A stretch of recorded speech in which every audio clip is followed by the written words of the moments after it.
Morning बच्चों, NRP school की online class में आपका स्वागत है। चलिए, थर्ड क्लास के स्टूडेंट हैं, हम अभ्यास कार्य कर रहे हैं। अभ्यास कार्य में हमने सही विकल्प आपको करा दिए, रिक्त स्थान भी आपको मैंने किताब में भरा दिए। अब आप क्या करोगे, इसके आगे का जो काम है यानी प्रश्न नंबर तीसरा जो हमारा है वो कौन सा है, मिलान करिए। मिलान आपको कैसे करना है, आपने पाठ पढ़ा है, पाठ पढ़कर आप अच्छे से अगर ध्यान से वाक्य मिलाओगे तो आपके वाक्य मिल जाते हैं। जैसे संतरा, नींबू, आंवला, टमाटर, ये कौन सी विटामिन की स्रोत हैं, बताइए जल्दी कौन सी। तो आप मिला सकते हो कै को, आप ये ए है आपका, ए को किससे मिलाना है, आपको ब से मिलाना है। तीसरा प्रश्न है आपका, मिलान करो। ए को मिलाना है ब से। मैं सिर्फ यहाँ पर क और फर्स्ट सेकंड जो लिखा हुआ है ब से मिला रही हूँ। आप अपने वहाँ किताब में से लाइन मैच करेंगे, मिलान करेंगे। कैसे करेंगे, देखिए पहला मैं बोल रही हूँ संतरा, किताब देखिए, संतरा, नींबू, आंवला। संतरा, नींबू, आंवला, ये आपका क है। तो कै को आप किससे मिला लोगे, फोर्थ वाले से, यानी फोर्थ नंबर पर लिखा हुआ है विटामिन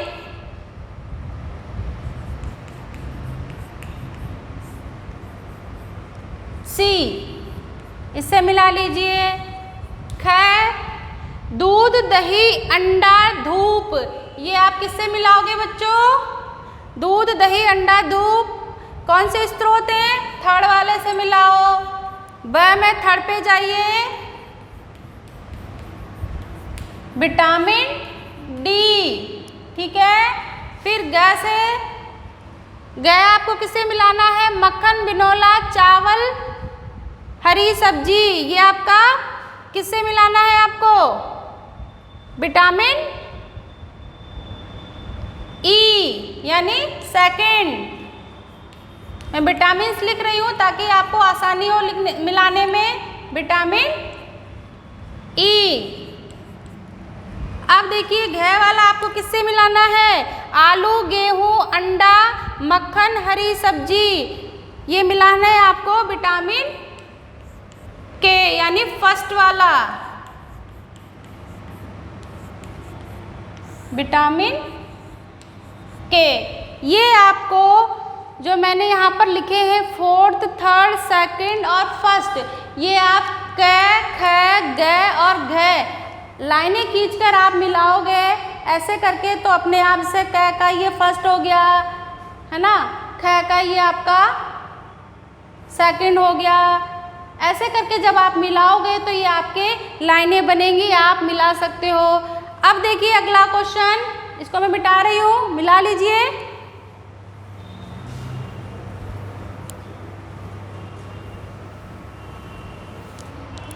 अगला क्वेश्चन है आपका फोर्थ नंबर का, सही वाक्य के सामने सही का चिन्ह और गलत वाक्य के सामने गलत का चिन्ह, यानी आपको निशान लगाने हैं सही गलत के। मैं बोल रही हूँ वाक्य और आपको चिन्ह लगाने हैं। चौथा प्रश्न है, सही व गलत के निशान लगाओ, निशान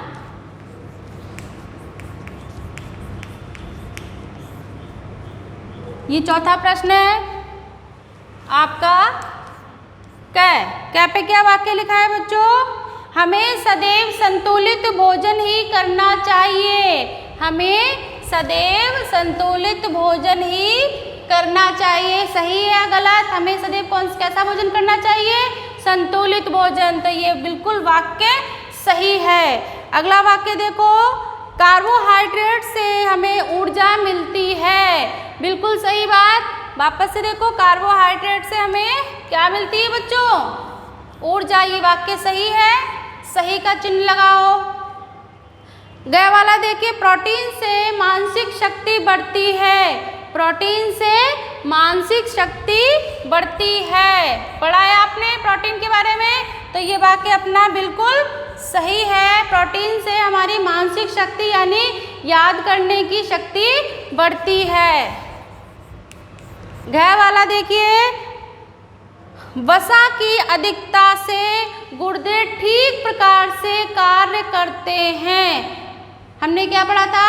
वसा की अधिकता से गुर्दे पर प्रभाव पड़ता है, लेकिन यहाँ हमसे पूछा गया है कि वसा की अधिकता से गुर्दे जो हैं वो सही प्रकार से कार्य करते हैं। ये वाक्य हमारा गलत है। वसा की अधिकता से तो गुर्दों पर प्रभाव पड़ता है यानी हानि होती है, तो ये वाक्य गलत है। आप निशान लगाइए, क में सही, ख में सही, ग में सही और घ में गलत। ये आपने पूरे निशान लगा लिए। ठीक है बच्चों, किताब आपने भरी, जिन्होंने नहीं भरी है ध्यान से आप सुनिए और भरिए। चलिए अब हमारे पास आते हैं प्रश्न उत्तर। प्रश्न उत्तर बच्चों मैं बोल के बताती हूँ। इनमें से जो प्रश्न है वो लगभग हम कर चुके हैं। 21 प्रश्न जो आपको कराए हैं उनमें ये प्रश्न भी आ चुके हैं, यानी पाठ्य पुस्तक के जो प्रश्न हैं वो आपके 21 प्रश्नों में आ चुके हैं। आप मिलान करके देखना।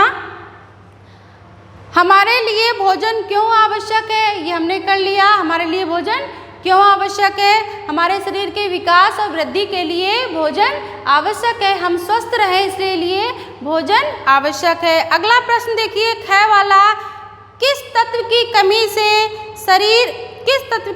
से शरीर का विकास रुक जाता है? किस तत्व की कमी से? पढ़ाया था ना, कार्बोहाइड्रेट्स की कमी से शरीर का विकास रुक जाता है। पूरा प्रश्न लिखना है, केवल उत्तर आएगा आपका कार्बोहाइड्रेट्स। क्या आएगा? कार्बोहाइड्रेट।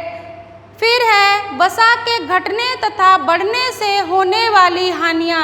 ये पॉइंट लिखा है ना, वसा की कमी से हानियाँ और वसा की अधिकता से हानियाँ, यानी वसा की कमी से होने वाली हानियाँ और वसा की अधिकता से होने वाली हानियाँ। ये दोनों चीज़ें आपको लिखा रखी हैं। आपने अगर अपनी रफ कॉपी में या नोट्स में बोर्ड पर जब पॉइंट उतरवाए थे तो आपने उतारे हैं, तो आप इसका उत्तर कर सकते हैं। और आपको 21 प्रश्न कराए हैं वो करने हैं। अगला है, जल का शरीर में क्या कार्य है? वो आपको 21वां प्रश्न जो दिया था वो ही आपका ये प्रश्न है। जल का शरीर में क्या कार्य है? जल शरीर की रासायनिक क्रियाएं पूर्ण करता है और पाचन में सहायता करता है। ये दोनों बातें लिखा रखी हैं आपको, ये आप अपनी कॉपी में लिख लीजिए। अगला है प्रश्न, विटामिन ए की प्राप्ति के स्रोत। विटामिन ए की प्राप्ति के स्रोत लिखाए थे ना, गाजर, गोभी, अंडा और मांस। ये हमारे विटामिन ए की प्राप्ति के स्रोत हैं। जो अब तक आपने पाठ पढ़ा है बच्चों, उसमें जो भी प्रश्न उत्तर आपको कराए हैं, साथ के साथ जो प्रश्न दिए हैं वो पॉइंट्स में दिए थे, उसी पॉइंट में वो प्रश्न भी दिए हैं। तो आपने अगर किए हैं तो ये सारे किताब के पाठ्य पुस्तक के प्रश्न भी आपके हो गए हैं। इसलिए आप प्रश्न उत्तर दोबारा ना करें, जो आपको कराए गए हैं पहले वही प्रश्न हैं ये। आप इन्हीं को अच्छे से याद करें, घर बैठकर इनको अच्छे से अपनी कॉपी में काम करें और याद करें। इससे संबंधित जो टेस्ट होगा वो मैं लूँगी आपका, तब तक आप तैयारी कीजिए। Thank you.